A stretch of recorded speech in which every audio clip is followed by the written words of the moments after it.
Bueno, bienvenidos a todos, sed muy bienvenidos y bienvenidas a la presentación de Value Holder, El fin del empleado, de Roberto Fuster, mi amigo y autor Roberto Fuster, quien nos acompaña.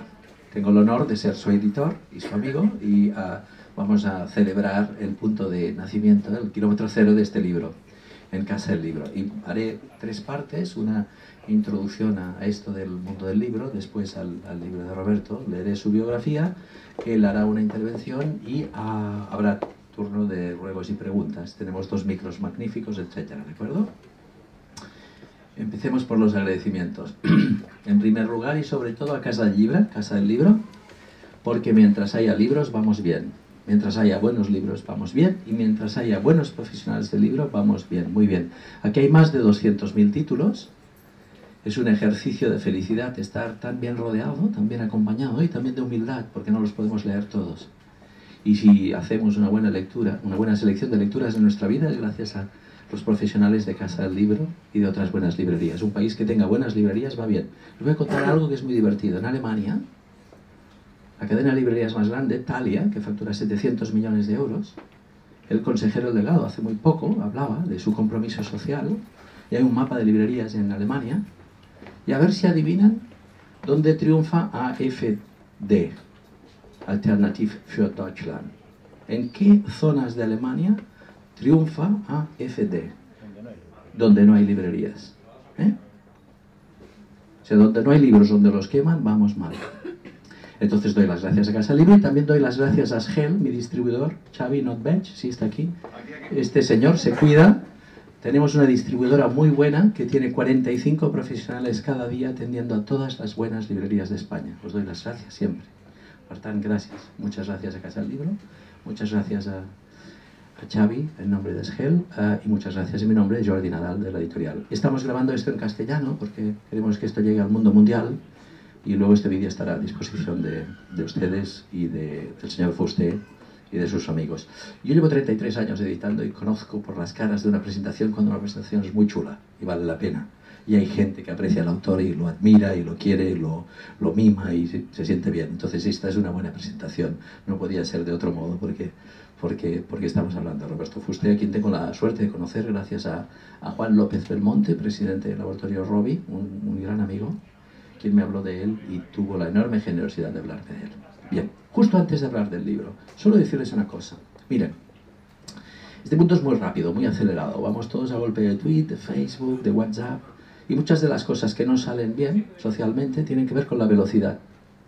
La velocidad nos hace ser emotivos, impulsivos y a veces muy poco sensatos. Entonces, editar libros, filtrar, seleccionar, elegir, mimar, tomar una decisión y esperarse unos meses para que salga en forma de libro, es algo sensacional.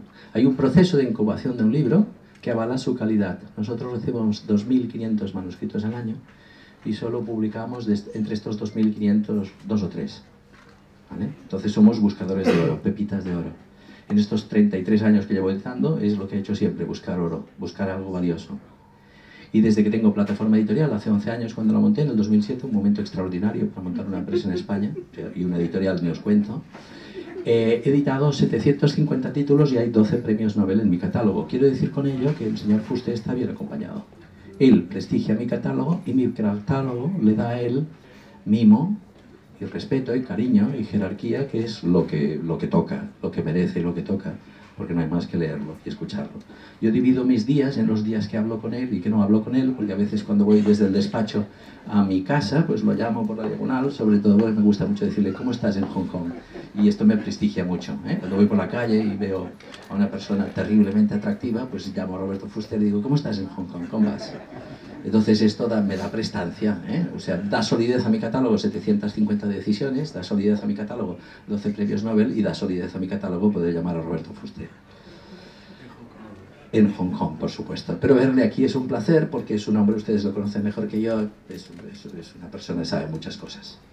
Y aquí en el libro hay una parte de las que saben. Miren, yo tengo una empresa, naturalmente mucho más pequeña, luego leeré su biografía, aunque sospecho que ustedes la han visto, pero lo que les decía antes es que este mundo en el que se pueden tomar decisiones rápidas y que hacen mayormente daño, una parte muy importante del follón en el que estamos, en el mundo mundial, grande y pequeño, tiene que ver con la velocidad. Si pensásemos las cosas un poco más, si tomasen un pozo de sedición, de jerarquía, si se tomasen las decisiones desde la información y no desde la inflamación, haríamos muchas cosas mejor hechas. Por eso es tan importante leer un libro y por eso me hace tanta ilusión ser editor de este libro. Roberto Fuster dice esta biografía, que solo es una parte de lo que se podría decir sobre él, que se siente orgulloso de ser emprendedor por naturaleza y cuenta con décadas de experiencia como director general corporativo. En la actualidad es asesor ejecutivo de estrategias regionales en la compañía Fresenius Medical Care, que gestiona más de 3.700 clínicas de diálisis y es líder mundial en productos renales. Fue miembro del Consejo de Administración Corporativa en Alemania durante 18 años y director general de sus operaciones en la región de Asia-Pacífico durante el mismo periodo. Nació en España y estudió Ciencias Económicas. Ha fundado 10 empresas, una de las cuales fue adquirida por el grupo Fresenius en 1991 y hoy en día forma la base de una exitosa filial en España. Roberto creo que es un buen director general, cree que un buen director general es un arquitecto más que un constructor, alguien que aporta ideas e inspiración a la empresa y otorga a su equipo la libertad para construir. Termino, la solapa. Si no le encuentras en su oficina, probablemente estará practicando snowboard en la montaña, navegando por el Mediterráneo, buceando entre los corales en las profundidades de un arrecife asiático o contestando las llamadas de Jordi Nadal desde la diagonal. Sobre el libro les podría leer fragmentos, muchos, pero entonces parecería que no sé qué decir. Y lo que sé es admirar. O sea, desde que tengo mi editorial admiro a la gente inteligente, admiro a la gente que sabe hacer cosas, admiro a la gente que es clara, admiro a la gente que tiene la cabeza bien puesta. Esto me parece tan fácil, que todo el mundo tiene la cabeza encima de los hombros, sí, pero bien puesta no. Él la tiene bien puesta, muy bien puesta la cabeza. Por eso hemos editado este libro. Yo hago muy pocos libros de empresa y edito los que me gustan, los que son muy buenos. Y además esto no tiene más que un secreto, hacer una presentación importante, contarlo con cariño, dejar que el autor, que es quien sabe, hable, que la librería tenga, y luego si la librería vende mucho, salen la lista más vendidos, entonces apelo a su apoyo para que este acto histórico forme parte de la historia de esta librería. Hay 200.000 títulos distintos, pero hoy el que nos ocupa es The Valuable Holder. En este libro hay algunos fragmentos, leídos, releídos, subrayados, etc. No os lo voy a leer todo, porque si no es como una novela de misterio, que le quitas el misterio y si os cuento el libro no lo compraréis. Y aquí lo que se trata, no lo olvidemos, aunque la presentación sea en castellano, hablamos del negocio. El value holder, traducido al castellano, al catalán simpático, como ustedes quieran, es el negocio. Pronunciado con S o con C, el negocio, como ustedes quieran, pero estamos hablando del negocio. Y cuando hablamos del negocio, para hacer algo que valga la pena, tienes que tener un buen equipo. La mente bien ordenada y un buen equipo. Saber dónde vas y un buen equipo. Querer cosas de verdad y un buen equipo. Tener capital, assets, management y todo esto, y un buen equipo. Y él lo sabe, y en la descripción de este libro hace una reflexión muy cierta, muy sincera, muy poderosa, muy apegada a la realidad de lo que es un buen equipo. Entonces cuando dice, cito a Roberto Fuster, cuando la motivación nace en nuestro interior, disfrutamos de cualquier cosa que estemos haciendo y por lo tanto lo hacemos mejor. Es glorioso hacer las cosas mejor. Lo más estimulante y perspicaz de este libro es que reconoce ante todo que son todos y cada uno de los empleados quienes poseen el potencial para crear valor y por ende es preferible considerar value holders. En segundo lugar, sigue a continuación un camino menos trillado y plantea la idea de que solo el value holder individual puede sentirse comprometido y motivado. Y más adelante dice, algunos lo llaman sentarse en el asiento del conductor. Termina uno de los fragmentos que he elegido, el último, y acabo, le paso el micrófono. Son muy pocos los que comprenden la necesidad de cambiar y llegar a ser mejores de lo que son. Esto es dramático, pero es así.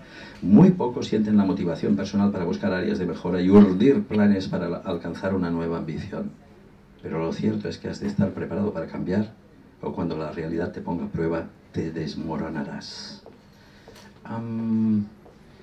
Yo edito pocos libros, intento que haya dos grupos de libros que edito. Los muy buenos que venden mucho, los muy buenos que no venden tanto. Lo que tienen que tener en común es que sean muy buenos. Y para que sean buenos tienen que tener autores que sepan cosas, que hablen desde dentro, desde la autenticidad y desde el sentido, que es lema de mi editorial. La autenticidad del griego antiguo, auténticos, el que tiene dentro, el que es dueño y señor de su tiempo, que es auténtico, y el sentido en el sentido de Viktor Frankl, que es el encontrar el sentido de las cosas. El sentido de las cosas es hacer las cosas bien, y está claro que él en sus empresas ha hecho las cosas bien. Por eso lo llamo, no para preguntarle qué horas en Hong Kong o detalles de la presentación. Esto lo hacemos por por WhatsApp o por mail, sino por el placer de hablar con mi autor, aprender de él, recordarle lo mucho que le admiro, lo contento que estoy aquí. Lo dicho, 33 años haciendo libros, 11 años en mi editorial, 750 decisiones, 12 premios Nobel después, y cada vez que estoy en una buena librería me emociono, cada vez que estoy delante de un público fantástico me hace ilusión, y lo grabamos para compartirlo con mucha gente. Se ha dado de nuevo las gracias a Casa del Libro, a Asgel, que es una distribuidora extraordinaria. Discúlpenme que lo recuerde, pero existir entre 570.000 títulos disponibles no es fácil. Entonces, ese milagro de hacer conectar un buen contenido, un buen libro, un buen autor con el lector, es algo maravilloso, y por eso necesitamos a los profesionales del mundo del libro. Roberto Fuster, gracias por tu confianza en mi editorial. Es un placer, es un privilegio, es un honor. Y me encanta ver tu gente, porque es maravillosa. O sea, si lo llevas a ver, te hubiese editado un año antes.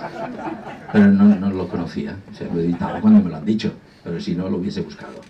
Si yo les hubiese conocido a ustedes sin conocerle a él, hubiese buscado un algoritmo para saber qué tienen ustedes en común, y lo hubiese buscado a él. Y aunque no se lo crean, esta presentación no me la he preparado, y es la primera vez que digo esto. Y todo esto lo inspira él, el respeto, el respeto, el respeto, el respeto. Y la última frase, antes de la presentación, debería ser aquella frase maravillosa de Casablanca, que dice él, y le dice Bogart a Ingrid Bergman: el mundo se hunde, pero nosotros nos seguimos enamorando. Tiene la palabra Roberto Fuster. Bueno, lógicamente no puedo empezar de otra manera que expresaros la emoción, el orgullo y lo feliz que me siento de veros aquí conmigo en este momento tan importante para mí, para este pequeñito proyecto que empezó hace un año y medio, y aquí hay mucha gente que quiero, que respeto, que admiro, mucha gente que ha viajado muchos kilómetros para venir y estar aquí en este momento, y estoy muy feliz. Muchas gracias por esto que me habéis regalado ahora mismo.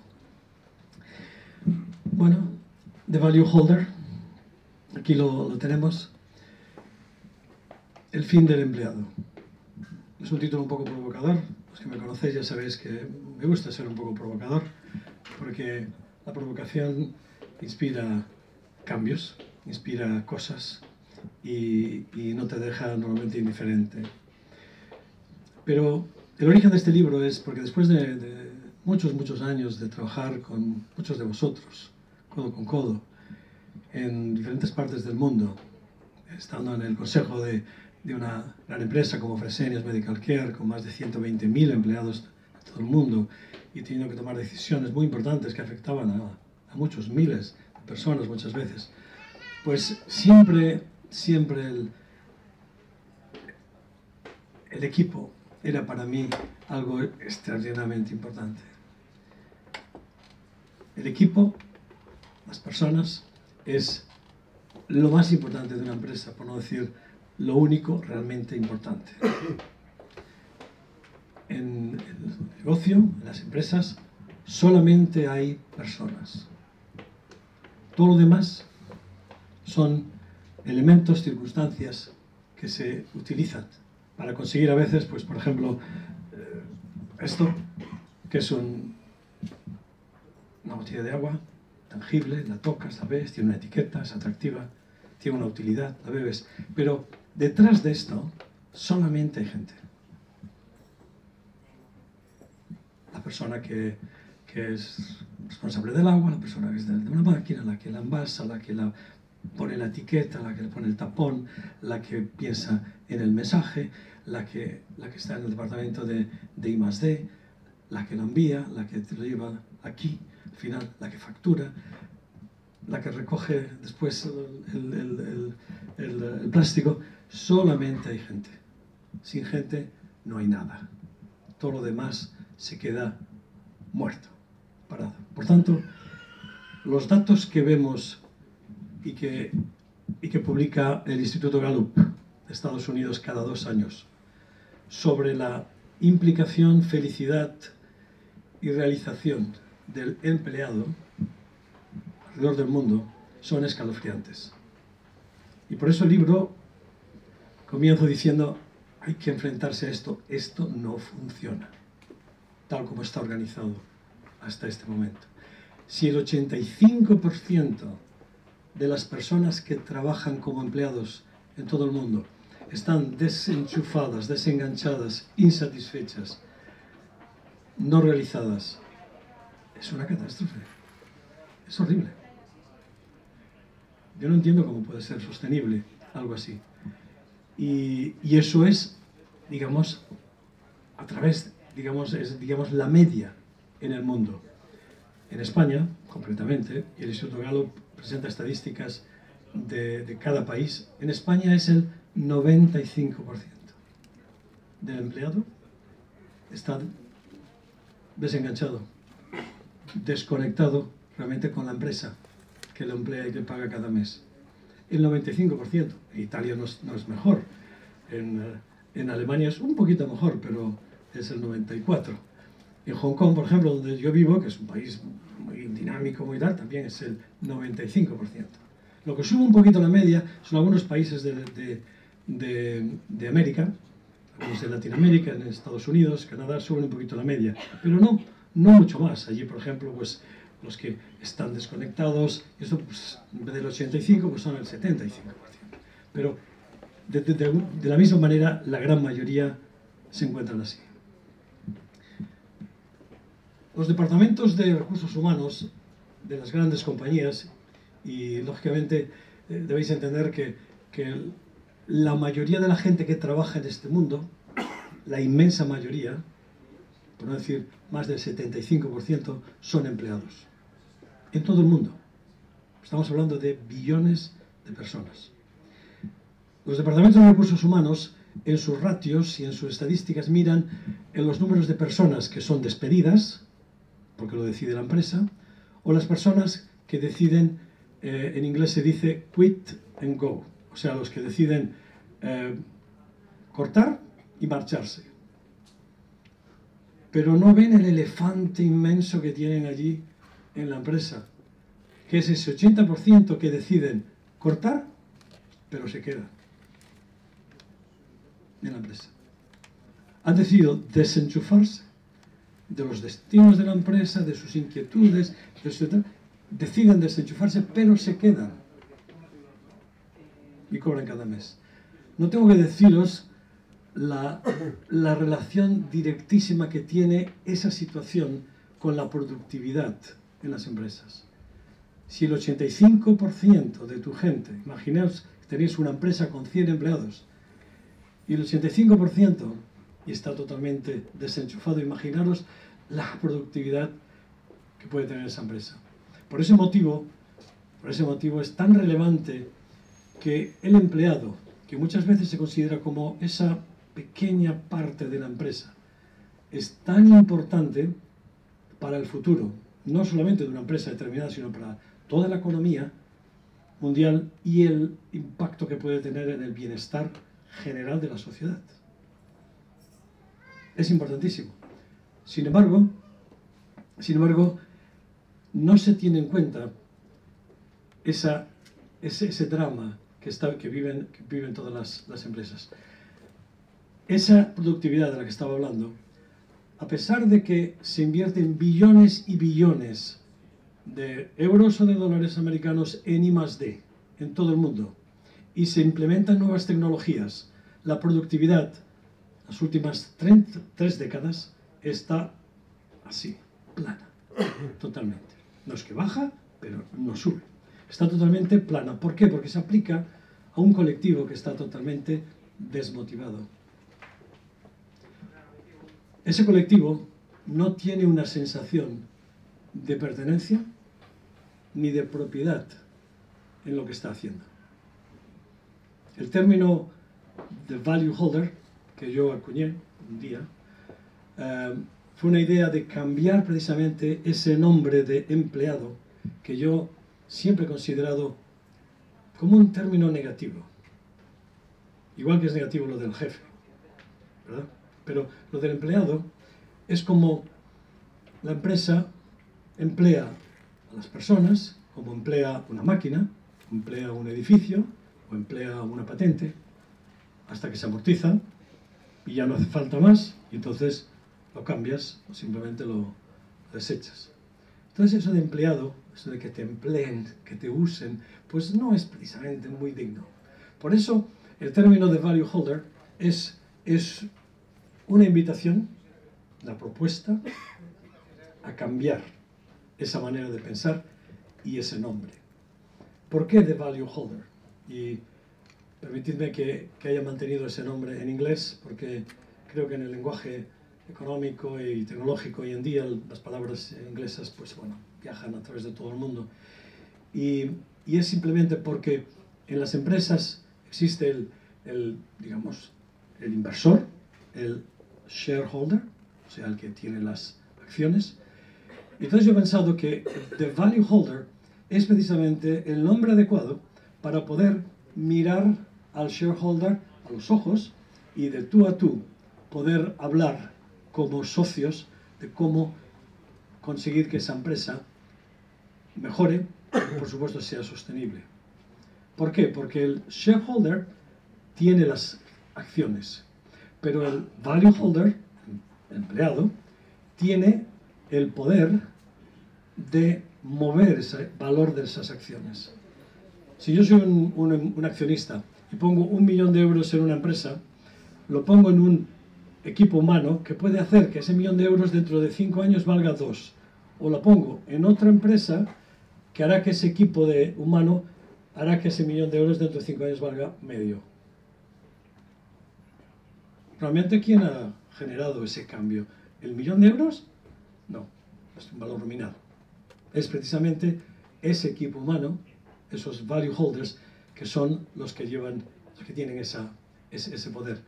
En el libro, en una de sus páginas, encontraréis la definición de value holder.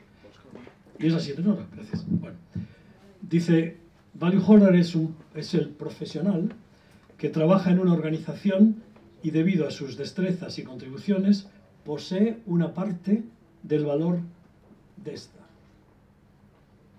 Y que si se va, se lo lleva. Y si se queda, lo utiliza en la empresa. Por tanto, y luego digo al final, antiguamente estas personas solían llamarse empleados. Es un poco futurista. Gracias, Jordi. Es un poco futurista, pero realmente esas personas llevan ese valor que dignifica realmente a la persona que está trabajando en una organización así.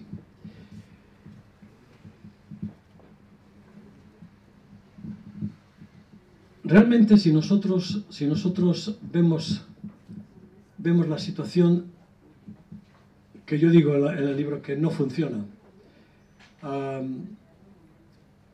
yo quizás viniendo desde el board de una compañía, desde el consejo de administración, pues tuve mis tentaciones a lo mejor de escribir sobre estrategia, sobre cambio, sobre liderazgo, pero realmente a mí me atraía hablar del empleado, porque yo estoy convencido de que el cambio que necesita la empresa, la economía, la sociedad, es individual y de abajo arriba.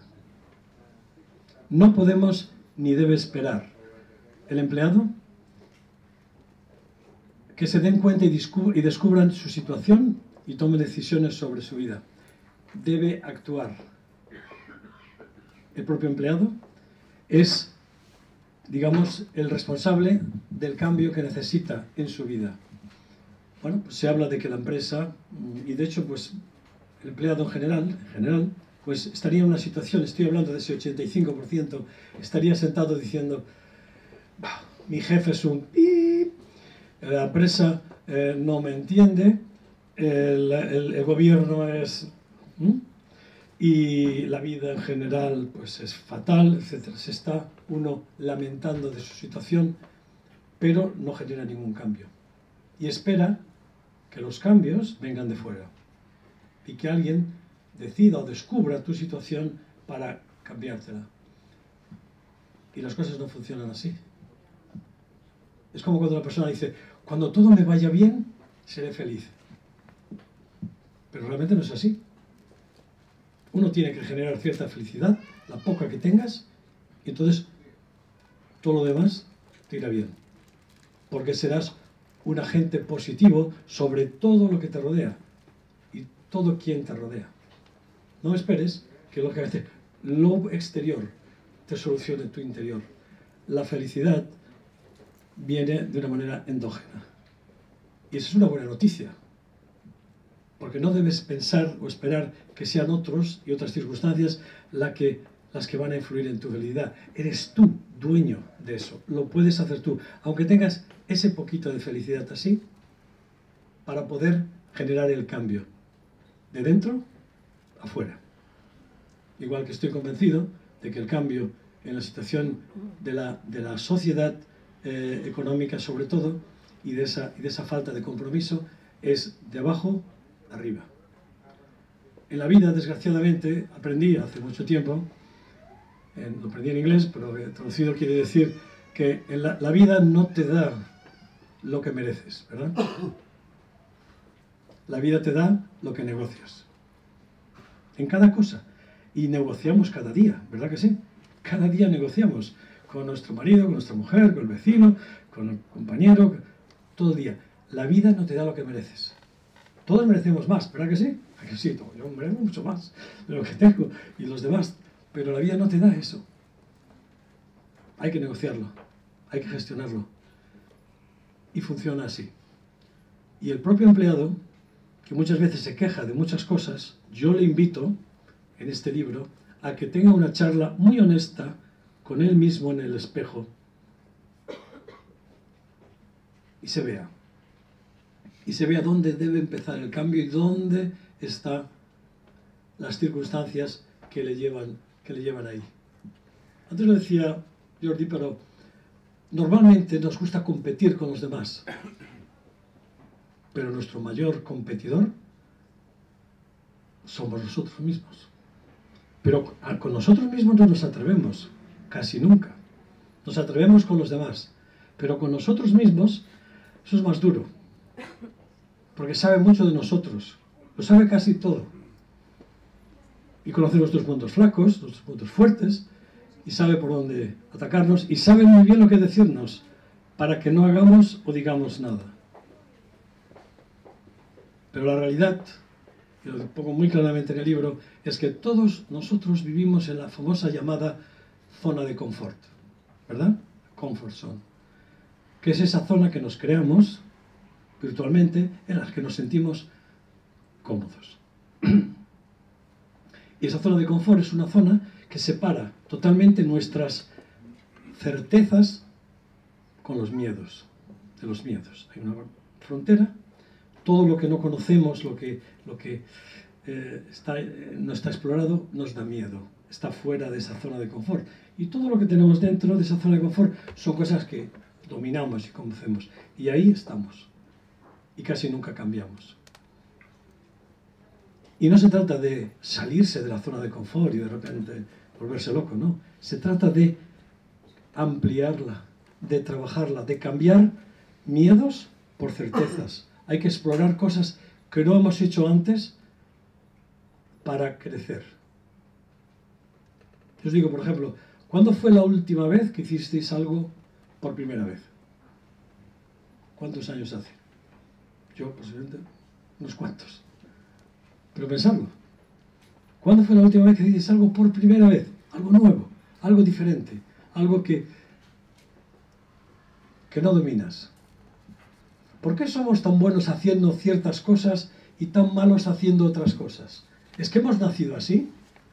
No, es porque siempre nos gusta hacer lo que nos gusta. Y siempre hacemos lo que nos gusta. Y como siempre hacemos solo lo que nos gusta, pues somos fantásticos en lo que nos gusta. Y entonces hacemos lo que nos gusta, pero no hacemos lo que debemos hacer. Porque todo lo que no nos gusta, pues eso no lo hacemos. La mano derecha es igual que la izquierda. Pero, ¿vale? Aparte de los zurdos, pues todos usamos la mano derecha y la izquierda es exactamente igual. exactamente igual. Exactamente igual. Pero no lo usamos. ¿Sí?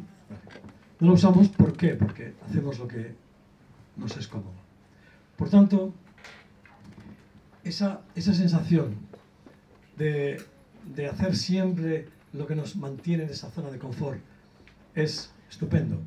Y el empleado es esa persona que tiene un trabajo, que le pagan cada mes, llueva o haga sol, sea invierno o verano, y le da esa seguridad que está muy bien, pero al mismo tiempo es como una pastilla para dormir. Porque se acostumbra tanto a esa seguridad y a esa no tener que preocuparse, que de repente perder eso le da tal pánico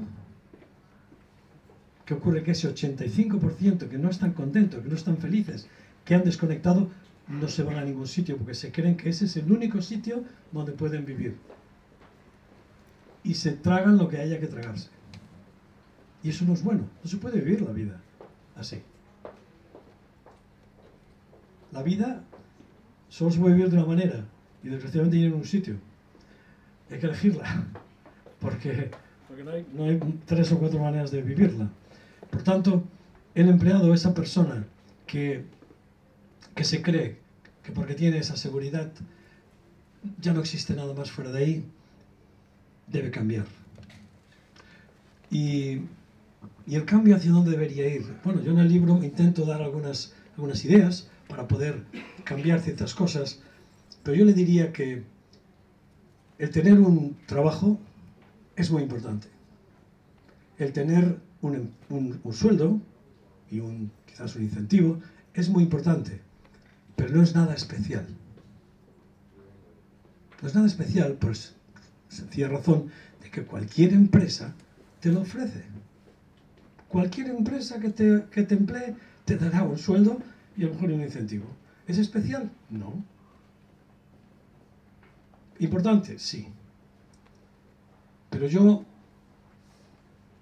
intento invitarlo a que vaya más allá de ese sueldo y ese trabajo, y es el buscar un propósito. El propósito al final de nuestra vida y de nuestras cosas. Realmente, ¿qué cosas nos motivan? ¿Hacia dónde nos llevan las cosas que decidimos cada día? ¿En qué dirección vamos? ¿Y por qué vamos en esa dirección? El propósito lo empezamos a ver sobre todo cuando pensamos más en los demás que en nosotros.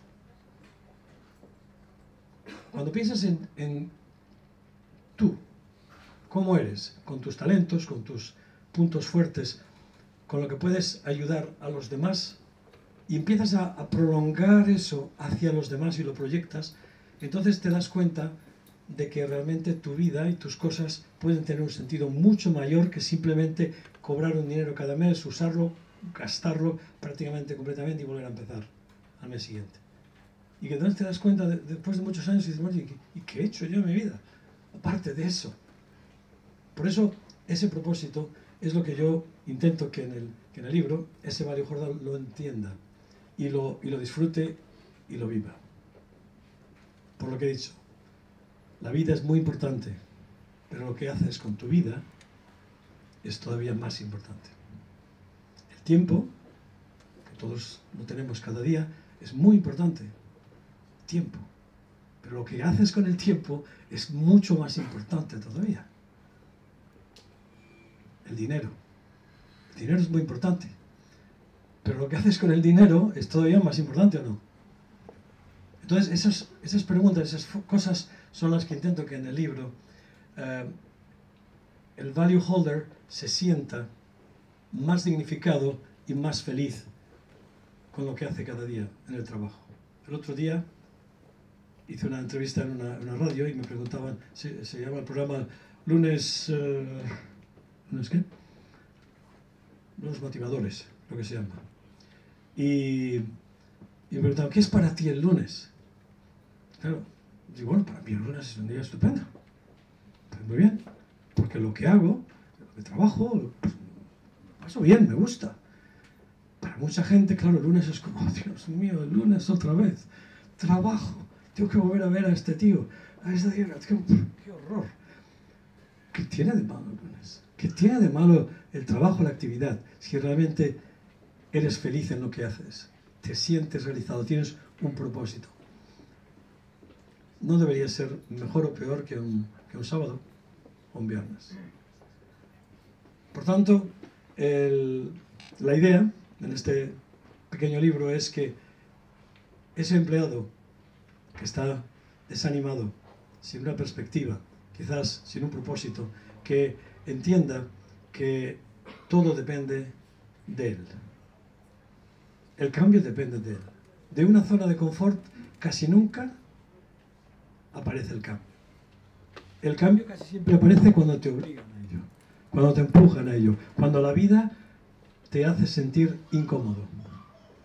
Pero lo bonito, lo bueno y lo deseable es que el cambio lo puedas generar sin esa situación de necesidad o de emergencia, sino que lo puedas pensar en ese propósito que puedes tener en la vida y entonces vayas generando esos cambios a los que tú te puedes enfrentar y ser mucho más dueño de tu vida. Al final, y estoy hablando de cosas que todos conocéis, no os estoy hablando de nada nuevo, la felicidad es la fuente de energía más potente que existe en el mundo, más que una planta nuclear. Si tú eres feliz, no hay quien pueda contigo, lo puedes todo. Tienes una energía que lo puedes conseguir todo lo que quieras. Pero si no eres feliz, muy poquito. Y esa felicidad es endógena, como dije al principio. El empleado, por poquita felicidad que tenga, por poquita motivación que tenga, de dentro a fuera puede generar ese cambio positivo que le puede hacer ser una persona feliz, enganchada, disfrutar de su trabajo y generar ese valor en la empresa, la sociedad, donde esté, y también en la familia a la que pertenece, para que realmente sea un proceso positivo, no negativo. Ese es lo que os quería comentar.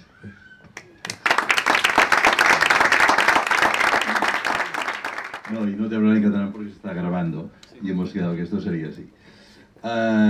Nada, aparte de felicitarte y pensar que realmente es el libro que tú tenías que haber escrito y que has escrito, porque realmente refleja quién eres tú.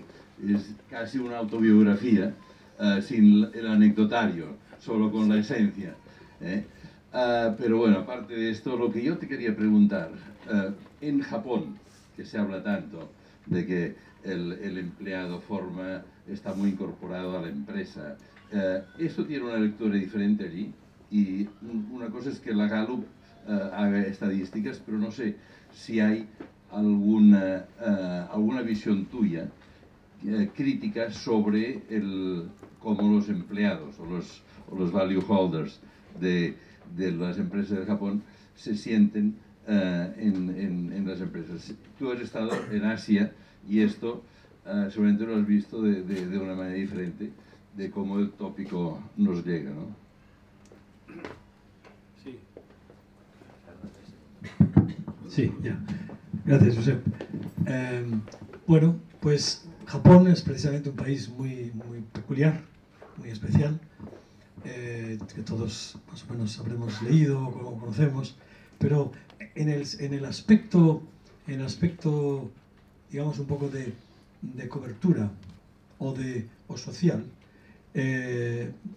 tiene unas características muy específicas. Y es que cuando básicamente un niño nace en Japón, Nakamoto-san, pues tiene un padre y una madre y dos pares de abuelos que están totalmente alrededor de él y le aportan digamos, como un colchón de apoyo enorme. En cuanto crece un poquito, Nakamoto-san, entonces de repente acaba sus estudios y entonces entra a trabajar en una empresa, normalmente. Entonces esa empresa, digamos Panasonic-san, pues entonces le da un trabajo, su primer trabajo, normalmente tendrá como 28 promociones durante su tiempo, casi siempre pasa así, y entonces le aporta ese otro colchón enorme de confort y de protección que es la empresa, es como su segunda familia. Y durante todo ese proceso tiene ese tercer enorme colchón que le rodea, que es el estado de bienestar japonés, que cubre ese tercer nivel, digamos, con lo cual, contestando un poco, Josep, afortunadamente para los japoneses, en ese sentido, tienen un tipo de sociedad que buscan ese estado de bienestar, ¿verdad? Y de pleno empleo, y de que nunca una persona incluso pierda la dignidad, etcétera, a pesar de que es un sitio donde, como sabéis, pues hay muchísimos suicidios, ¿no?, etcétera, y de pérdida de ilusión, y todo esto. Pero yo os puedo decir que, a pesar de tenerlo, como diría, todo, pues realmente no son realmente muy felices, porque tienen esas necesidades muy cubiertas, pero llega un momento en el cual no encuentran yo creo, ese propósito, ese motivo de su vida por la cual realmente luchar o cambiar o hacer. Es como una vida muy demasiado fácil, en el sentido. Es un poquito la situación en Japón.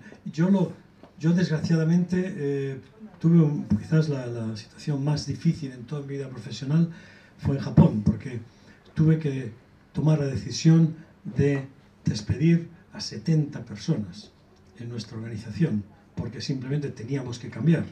Nos equivocamos de estrategia y tuvimos que hacerlo. Y yo creo que el despido es una cosa que yo creo que nadie debería pasar por eso, que alguien decida por ti que te voy a cambiar tu vida, y de repente yo decido que tú mañana ya no trabajas aquí. Entonces es un cambio muy dramático, muy duro, pero bueno, tuvimos que hacerlo. Pero una vez más Japón pues tiene esa suerte de que incluso todo el proceso fue como un enorme proceso junto al gobierno y todo, para que, por supuesto, solucionáramos la cuestión económica, pero que las personas quedaran súper cuidadas, se indemnizara, se les buscara un empleo alternativo para que todo quedara perfecto, o sea, que no hubiera ningún trauma, ¿no? ¿Sabes? Pero allí yo creo que el empleado se siente como muy identificado, como comentabas, con la empresa, porque es como su familia. Y sabe que, te digo, en su vida, cada año, digamos, tiene una promoción.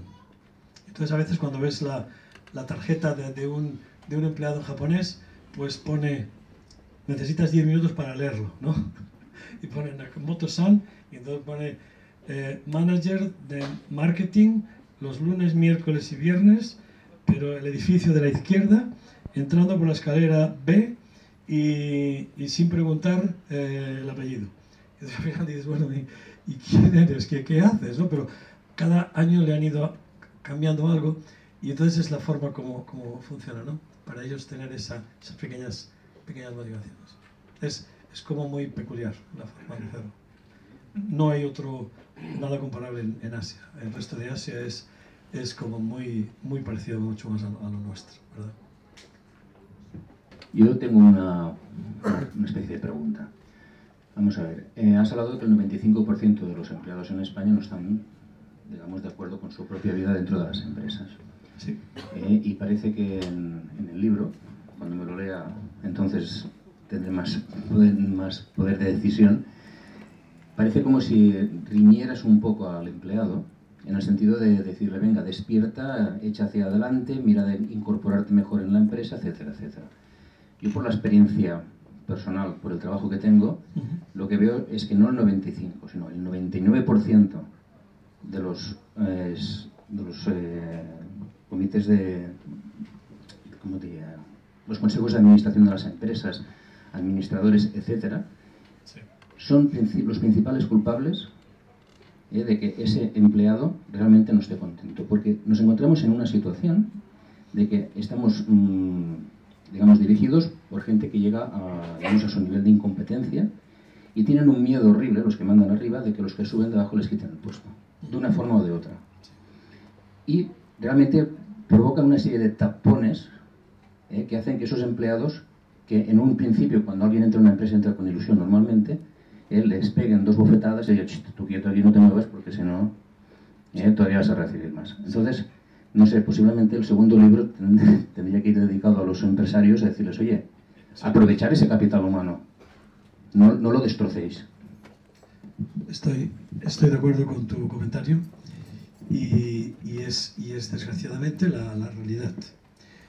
Por eso cuando yo digo que no estaba riñendo, estaba animando al empleado a que no espere que la solución venga de fuera, sino simplemente que viendo su situación, y si tiene una situación como esa, que bueno, no siempre es así en todas las empresas, pero desgraciadamente es bastante común, pues que lo analice, tome la decisión que tenga que tomar, pero que no se quede resignado a esa situación que no le hace feliz, sino que puede tener cosas en su mano, a lo mejor decir, bueno, pues en esta empresa no veo que esto vaya a mejorar, o bueno, a lo mejor si hiciera un curso de inglés, a lo mejor podría cambiarme lateralmente o verticalmente, o me podría ir a otra empresa, o a lo mejor si hiciera un cursillo de no sé, de gestión de proyectos, pues que son 6 meses, 2 meses, tendría otras opciones, pero estoy aquí, con el techo aquí, que voy a perderme toda la vida aquí,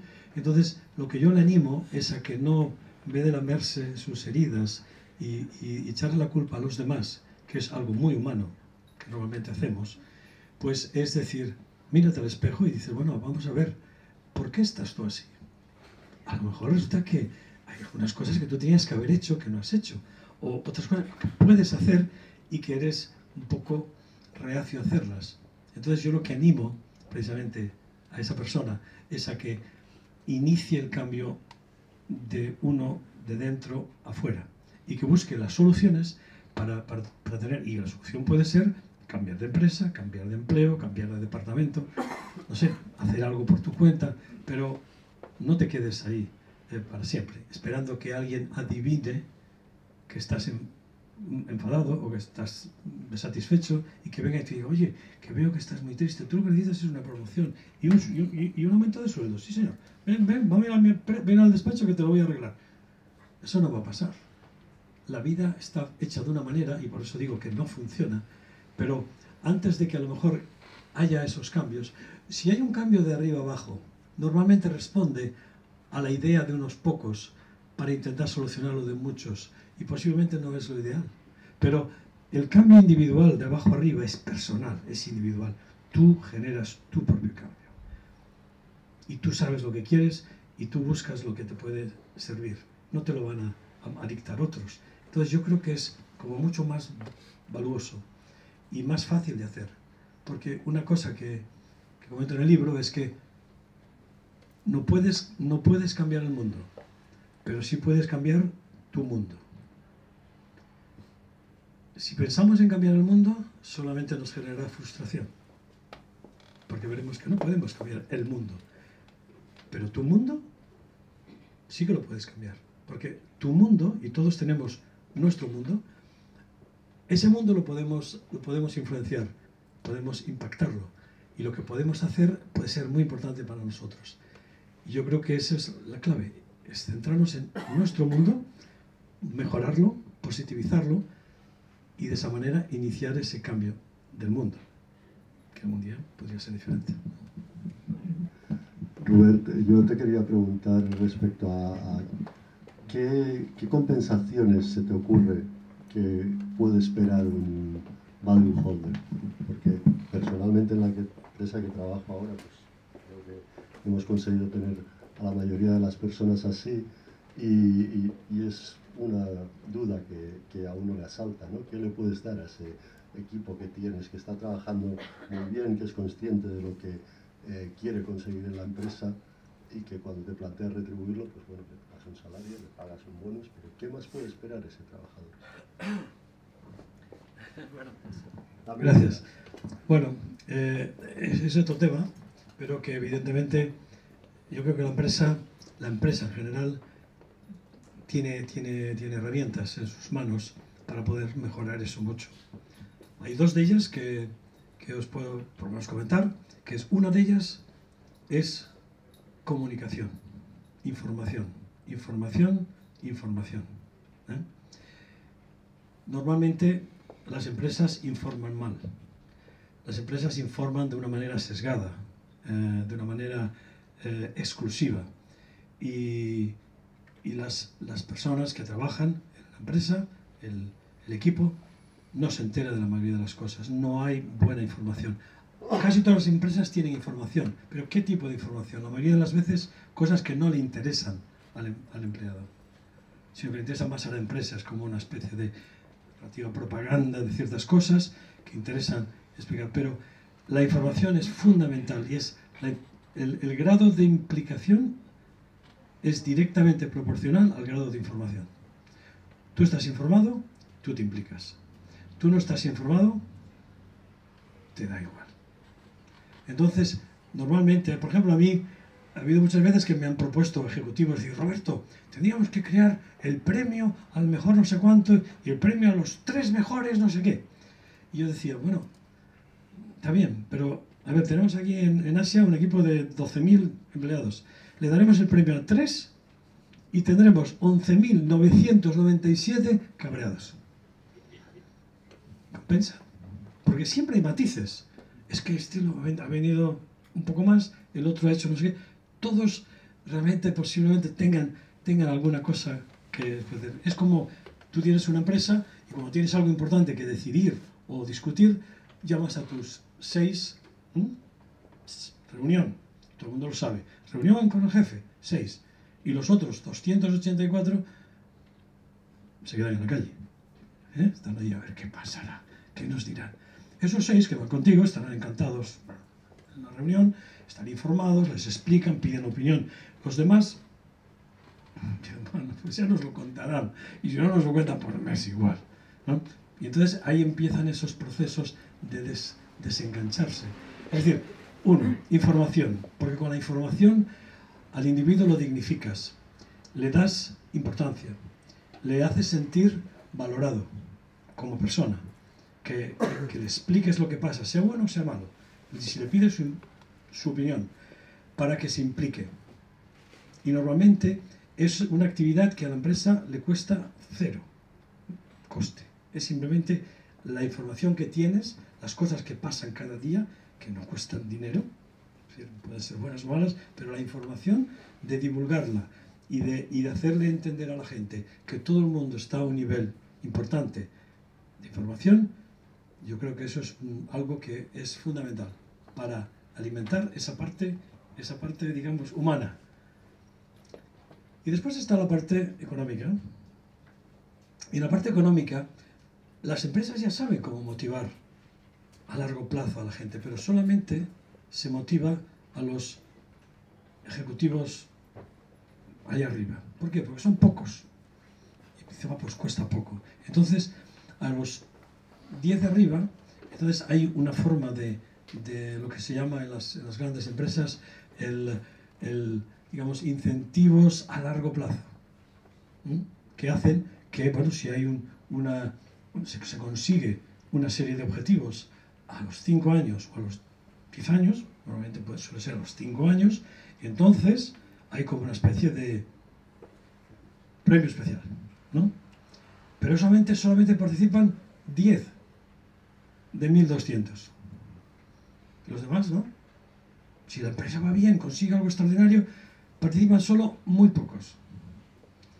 Pero es importante que la gente en la vida, y el trabajo es una cosa muy repetitiva, que podamos tener ilusión, que podamos tener un sueño. Y todos tenemos sueños e ilusiones en la vida. Para unos son muy grandes, para otros más pequeños, pero en ese trabajo tiene que existir algo que, si se consigue algo extraordinario por el que todo el equipo lucha, todo el mundo participe. Y es un poco como los videojuegos, ¿eh? Seguro que tú has jugado muchas veces, que te conozco. Pues si tú haces un videojuego y vas haciendo tus pequeñas ventanas, y las dificultades, pues aquí haces plup, 10 puntos, ahí plup, 20 puntos, ahí plup, 40 puntos. Pero si no consigues el de 500, plup, no pasas al siguiente nivel, ¿verdad? Ese es fundamental. Cada 6 de 10 o 12 te sale uno de 500. Ahí se lo tienes que pillar. Y luego tienes que pillar el siguiente de 500 al cabo de tal, y entonces pasas al siguiente nivel. Pues eso es un poco lo mismo. Es decir, si un empleado trabaja cada día y funciona todos los años y tiene su salario y tiene sus cosas con lo que normalmente puede vivir dignamente, cubrir sus gastos, pero no le permite soñar. Y a veces hace falta que, oye, señores, si dentro de 5 años deberíamos estar a 10, pero si estamos a 11, dentro de 5 años, todos vamos a participar. Y ahí está ese de 500 que te hace subir a otro nivel. ¿Por qué?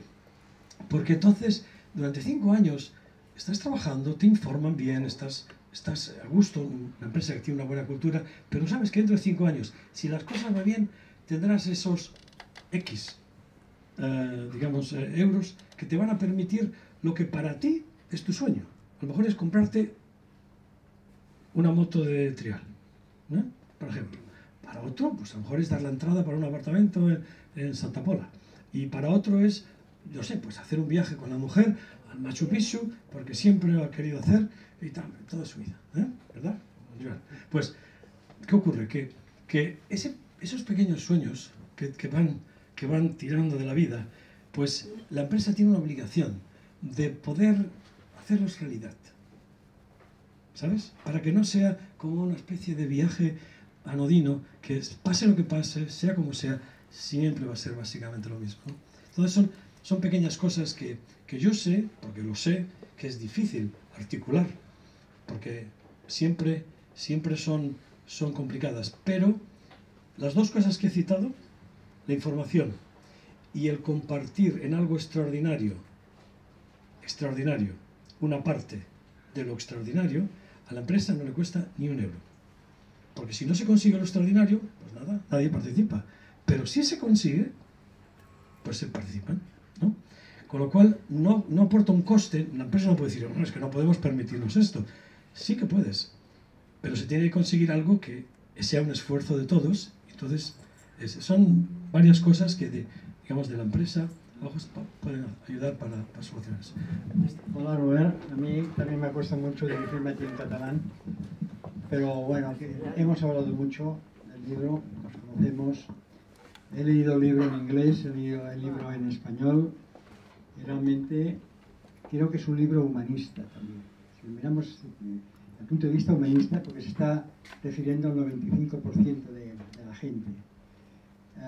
Tú sabes que yo voy a ver a los consejeros delegados de los grupos alimentarios muy importantes, uno filipino y el otro chino, con esta mentalidad que tú conoces también. ¿Qué sugerirías que yo les dijese a estos señores? ¿Qué pueden hacer ellos para encourage a su gente que piense qué puede hacer? Lo que tú has dicho antes de mirarse al espejo y hacer una auditoría propia a nivel de cambio, sabéis que el cambio a la gente le cuesta mucho cambiar. Pero el nivel de productividad que puede aumentar estas empresas, simplemente con un pequeño cambio de la gente que en lugar de empleados se convierte en value holder, puede ser muy significativo. O sea, cómo desde arriba hacia abajo, o sea, el cambio tiene que ir de abajo arriba, pero cómo podrían la gente de arriba decir, señores, ¿qué piensan ustedes? ¿Cómo podemos poner esto en marcha? Bueno, esto no es el tema de hoy, porque hoy es el tema del value holder. Evidentemente, bueno, explicar un poquito algunas de las cosas que yo creo que se pueden hacer desde el punto de vista de dirección, digamos, de empresa, pero sí que yo creo que es importante que la empresa, la dirección de la empresa, consiga una cultura en la que todos se sientan propietarios, en la que todos se sientan implicados. El accionista invierte en una empresa dinero. El empleado invierte en una empresa algo mucho más valioso, invierte su vida. ¿Se debe sentir como propietario de la empresa, sí o no? Por supuesto. Y no debe haber miedo por parte de un consejo de administración de que su gente que está trabajando allí, que están invirtiendo su vida, su tiempo, toda su vida, se sientan propietarios. Sentirse propietario no van a quitar, es sentirse implicados. Esta empresa es mía. ¿Por qué? Porque aquí estoy invirtiendo cada día en mi vida. Y no negarle eso a la gente. Porque muchas veces el accionista invierte en una empresa hoy y se va mañana. Uy, esta empresa ya no la veo yo con una proyección. Cojo mi dinero y me la llevo a otro lado. El empleado, el value holder, el que está ahí en la empresa, no lo tiene tan fácil. No puede decir, bueno, mira, me cojo aquí mis bártulos y me voy. Por eso, esa sensación de propiedad, de sentirse propietario, de que pertenece a ello, es y puede ser un elemento importantísimo, y tú lo sabes, tú has vivido en Asia años, para un asiático, el sentir ese orgullo, ¿no? De sentirse una parte importante de ello. Y no hace falta para eso tener ni un título de propiedad, ni siquiera acciones. Pero, por ejemplo, el año pasado, creo que fue el año pasado, la empresa Danone pues le dio a todos sus empleados una acción. Un regalo. Para que se sintieran accionistas. Para que todos sintieran, yo soy un accionista, igual que tú. Si tú tienes 2 millones de acciones, yo tengo una, pero somos accionistas. Vamos a hablar de accionista, ¿verdad? Es una sensación digamos, de sentimiento. No es una sensación de cantidad, sino de calidad, de relación, de pensamiento.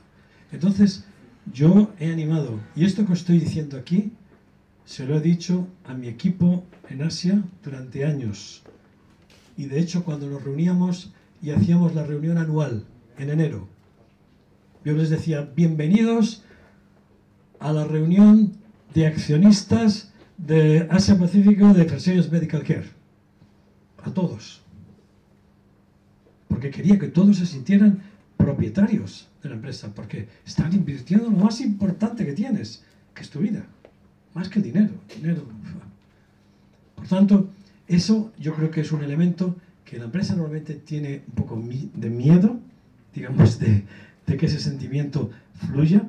Yo creo sinceramente que es un sentimiento positivo y que no tendría ningún riesgo para la empresa, sino al contrario, unos grandes beneficios.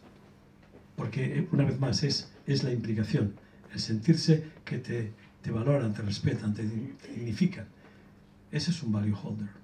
Y que entonces dicen, tú tienes un valor para la empresa, porque si tú te vas de la empresa, ese valor te lo llevas. Y aunque muchos empresarios o directivos piensen, es igual, si tú te vas, siguiente, no es verdad. No es verdad, pero como nadie mide eso, ¿sabes? Nadie lo mide, no hay unos KPIs de esos que dicen, bueno, es que voy a medir el valor que se lleva ella después de trabajar 10 años o 15 en una empresa, y ahora viene una persona que no tiene ni idea, pero que va a ocupar la silla, la va a calentar la silla igual, pero la calidad del trabajo es lo que se consigue, no es lo mismo. Por tanto, un poco mi intención es esa, en el value holder, que se dignifique esos billones de personas. Y yo le dedico mi madre me dijo, ¿por qué no me has dedicado el libro a mí? He dicho, no, se lo voy a dedicar a esos billones de empleados en el mundo, anónimos, que no se valoran y que necesitan ese reconocimiento. Porque yo creo que por ahí debe empezar esa revolución personal, individual, que debe cambiar el mundo de la empresa. Porque dentro de poco, y todos hablamos de la inteligencia artificial, los robots, vienen los robots, nos vamos a quedar sin trabajo, ¿qué pasa? No, los robots nos tienen que quitar trabajo, no el trabajo.